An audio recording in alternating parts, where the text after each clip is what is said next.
Nak, ikut bapak ke kampung. Di rumah kamu akan sendirian. Maaf ayah, Kak Zain baru saja meninggal 7 hari yang lalu. Tidak pantas rasanya kalau aku langsung pindah ke desa. Tapi ibu takut kalau adik iparmu itu ganggu. Di rumah kedua orang tuanya aja dia berani kurang ajar sama kamu. Apalagi nanti kamu tinggal sendirian. Ada rasa was-was yang tak bisa disembunyikan di mata ibu. Laila, kekhawatiran itu begitu nyata. Seolah Arman sudah siap menerkam Laila kapan saja. Ia benar-benar takut jika putri kesayangannya itu menjadi korban lagi. Laila sebenarnya ingin sekali pulang ke kampung. Di sana, ia tak akan bertemu dengan Arman lagi. Hatinya sangat khawatir. Karena dari pesan yang dikirim Arman, sepertinya adik iparnya itu tidak main-main. Pikiran itu membuat hatinya berdebar tak karuan. Ia takut, sangat takut. Ancaman yang terselip dalam pesan Arman terasa begitu nyata dan menggentarkan. Sebelum Laila menjawab, mamah mertuanya, Ratna, langsung menyela. Laila akan tinggal di rumah kami. Ibu, tenang saja. Setelah 40 hari pasca meninggalnya Zain, Laila boleh memutuskan kemana dia akan tinggal. Mama jamin, Arman tidak akan mengganggu Laila lagi. Kami akan menjaganya. Ini janji saya sebagai seorang ibu. Kedua orang tua Laila akhirnya setuju, meski berat hati. Mereka percaya pada janji besarnya itu. Mereka kembali ke kampung halaman tanpa Laila, meninggalkan putri satu-satunya di keluarga mertuanya. Di kampung, masih tinggal dua abang Laila yang juga merindukan adik perempuannya itu. Mereka tak henti-hentinya menanyakan kabar sang adik. Kamu telepon ibu, kalau ada apa-apa nak. Ucap ibunya serayam, mengusap lembut rambut Laila, air matanya menetes. Tak kuasa menahan haru, Laila hanya mengangguk. Ia juga sangat berat melepaskan kepergian kedua orang tuanya. Ia membantu memasukkan pakaian kedua orang tuanya ke dalam koper. Gerakannya lambat seolah ingin waktu berhenti. Ia tak ingin berpisah dengan orang tuanya. Seolah perpisahan ini akan menjadi perpisahan yang sangat panjang. Hati-hati di jalan besan. Tenang, Laila akan kami jaga dari Arman. Ucap Mamah Ratna dengan tulus, berusaha menenangkan hati kedua orang tua Laila. Laila mengantarkan kedua orang tuanya ke depan rumah. Mobil yang mengantar mereka sudah disiapkan oleh ayah mertua. Melepas kepergian kedua orang tuanya, Laila tak bisa membendung air matanya. Butiran bening itu jatuh membasahi pipinya yang putih, terasa hangat dan perih. Jaga diri baik-baik, nak. Ucap ibu saat pelukan perpisahan dengan Laila, pelukan terakhir. Sebelum mereka berpisah, Laila mencoba mengalihkan pikirannya dengan membersihkan peralatan makan. Setelah makan malam bersama dengan kedua mertuanya, setiap kali ia mencoba melupakan kejadian kemarin. Bayangan wajah Arman dan kata-katanya terus ia ingat.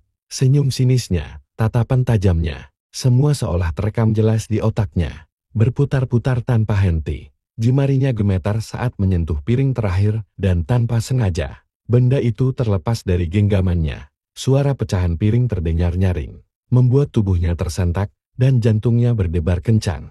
Ia seperti kembali ke masa-masa traumatis itu. Ia membungkuk untuk mengambil serpihan kaca, tetapi sebuah tangan tiba-tiba menyentuh bahunya. Refleks, ia mundur beberapa langkah dan menatap sosok di belakangnya. Ternyata mamah mertuanya. Laila, apa kamu baik-baik saja? Tanya mamah dengan wajah panik. Ia melihat menantunya yang gemetar. Ketakutan begitu jelas terpancar dari matanya. Laila mengangguk pelan, tetapi matanya tidak dapat menyembunyikan kegelisahan. Ketakutan itu begitu jelas terlihat. Mamah Ratna duduk di kursi dapur, memperhatikan menantunya dengan seksama. Hatinya ikut sakit melihat menantunya menderita seperti ini. Kamu terlihat sangat tertekan. Masih teringat dengan ulah Arman kemarin di dapur ini? Maafkan Mama. Arman berbuat kurang ajar sama kamu. Ucapnya penuh sesal. Ia merasa bersalah karena tidak bisa mengendalikan putranya sendiri. Laila hanya tertunduk, dia kembali membersihkan pecahan kaca. Namun, karena tak hati-hati, serpian beling itu menggores kulitnya dan mengeluarkan darah. Ia meringis pelan. Rasa sakit fisik itu tak seberapa dibandingkan rasa sakit di hatinya. Mamah Ratna langsung mengambil kotak P3 Calvin dan mengobati jari sang menantu dengan telaten. Nanti belingnya biar Mbok yang beresin. Kamu istirahatlah di kamar. Ucap Mama, suaranya lembut. Ia merasa sangat khawatir. Laila berjalan ke kamarnya duduk di tepi ranjang. Keheningan ruangan itu begitu menusuk, seolah menelannya bulat-bulat. Ia membuka galeri ponsel. Di sana ada foto Zain yang tersenyum. Senyum itu terasa begitu asing, begitu jauh, seperti dari dunia yang berbeda. Bang, senyuman seperti ini pernahkah untukku? Tanya Laila lirih, seolah Zain bisa mendengarnya. Ia merasa Zain tidak pernah mencintainya sepenuh hati. Air matanya mengalir di pipi putihnya, membasahi wajahnya yang lelah. Ia meluapkan semua emosi lewat tangisan tanpa suara. Kehilangan Zain saja sudah penuh dengan luka yang mendalam. Ditambah lagi dengan ulah Arman, hidupnya terasa semakin berat. Ia merasa sendirian, seolah tak ada tempat untuknya bersandar. Sedangkan Arman saat ini duduk di ruang kerjanya. Laptop terbuka di meja, tetapi layarnya kosong. Pikirannya tidak bisa fokus pada pekerjaan. Kata-kata terakhir ayahnya terus berulang di kepalanya. Tamparan di pipinya masih terasa perih, meskipun sudah berlalu sehari. Tamparan itu bukan hanya menyakiti fisik, tetapi juga harga dirinya.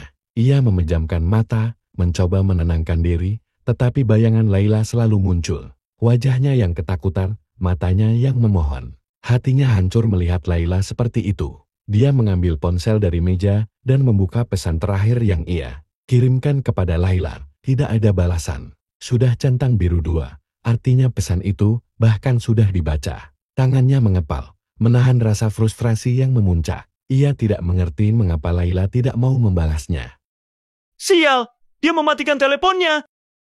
Teriak Arman. Suaranya menggema di ruangan kerjanya yang sunyi. Ia melemparkan ponselnya ke sofa, merasa sangat kesal dan putus asa. Tidak bisa menahan diri, Arman keluar rumah. Ia langsung melajukan mobilnya dengan kecepatan tinggi, menuju rumah kediaman almarhum abangnya. Ketika tiba di rumah tersebut, tak ada pergerakan seseorang dan halamannya tampak kotor. Rumah itu terasa kosong dan tak berpenghuni. Sepertinya tidak ada yang menempati. Laila masih di rumah Mama. Gumam Arman, kesal. Ia merasa bodoh karena tidak berpikir jernih. Ke rumah kedua orang tuanya saat ini tak mungkin. Karena mereka masih marah, Arman menyenderkan kepalanya di jok mobil. Ia memejamkan mata, menyesali semua yang telah terjadi. Ia merasa telah melakukan kesalahan besar. Aku nggak bisa menahan diri lagi untuk mengungkapkan semuanya. Harusnya aku tunggu Mas Aidah selesai, mendekatinya perlahan agar dia nyaman denganku. Lalu, bilang dengan Mamah bahwa aku sangat mencintai Laila, kenapa aku sangat bodoh.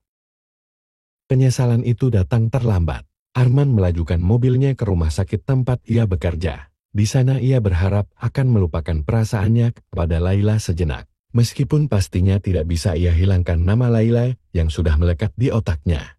Laila, angkat. Gumam Arman penuh frustrasi. Ia terus menelepon Laila, tetapi hasilnya nihil. Laila tidak merespon, meskipun teleponnya aktif. Ia hanya tidak mau mengangkat telepon dari Arman. Ia sudah lelah dengan semua ini, dan tidak ingin lagi berhubungan dengan adik iparnya itu. Laila membiarkan ponselnya berdering tanpa henti. Hatinya terasa kosong dan hampa. Ketika adik ipar menyatakan cinta, penulis Rival Shah Ramadan. Baca eksklusif di aplikasi KBM App.